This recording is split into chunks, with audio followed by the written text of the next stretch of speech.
Chauvin's conviction for second-degree unintentional murder, second-degree manslaughter, and third-degree murder could land him up to 40 years in prison. Jamie Yuccas is here in Minneapolis. As you know, she's been covering this trial from day one. May I say, doing an outstanding job. Jamie joins us once again.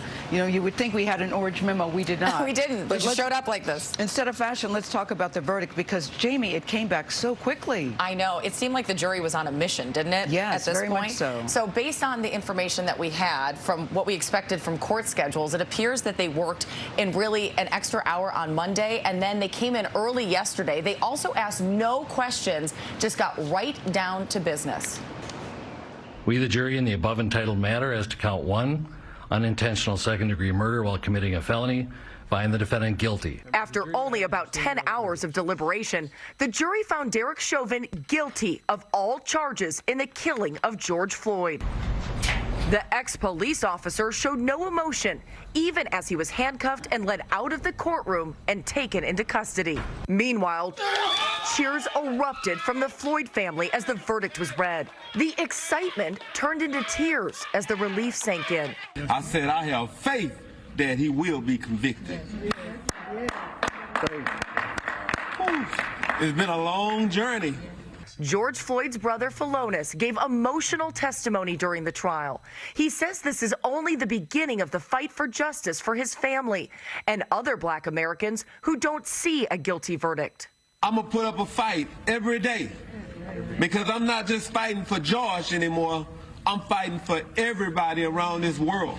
And justice to the Floyds means change, change that only comes from the very top. I think if John is coming, my dad is going to change the world. He's going to start to change it now. President Biden called Floyd's family after the verdict was read and later addressed the nation with Vice President Harris. They advocated for the George Floyd Justice and Policing Act, which would ban chokeholds and qualified immunity for officers. The president and I will continue to urge the Senate to pass this legislation, not as a panacea for every problem, but as a start. This work is long overdue. Nothing can ever bring their brother, their father back. But this can be a giant step forward in the march toward justice in America. Minnesota Attorney General Keith Ellison says the victory his prosecutors secured is only a ripple in what needs to be a tidal wave of change. I would not call today's verdict justice, however, because justice implies true restoration. But it is accountability, which is the first step towards justice. We have to march. We will have to do this for life. We have to protest, because it seems like this is a never-ending cycle.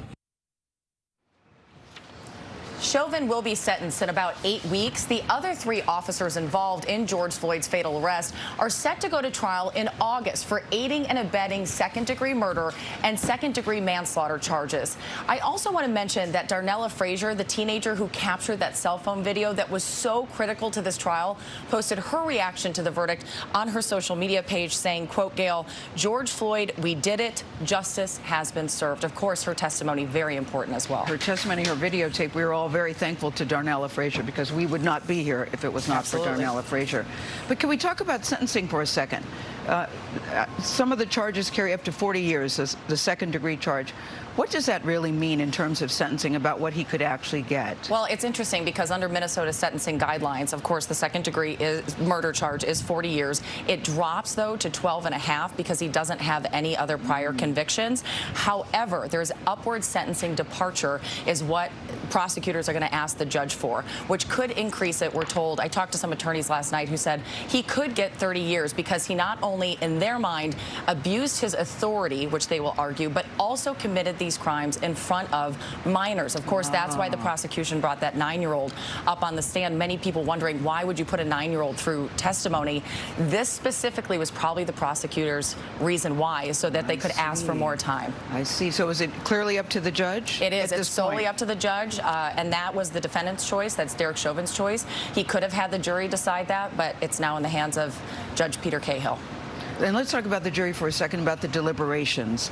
Do you know who the jury foreman was and how that happened? So we got the information. Of course, all the jurors filled out questionnaires before they became jurors. So juror number 19 was a 30-year-old white male, and apparently he was picked to be the foreman, and he's the one who then gave the verdict to the judge. All right, Jamie, thank you.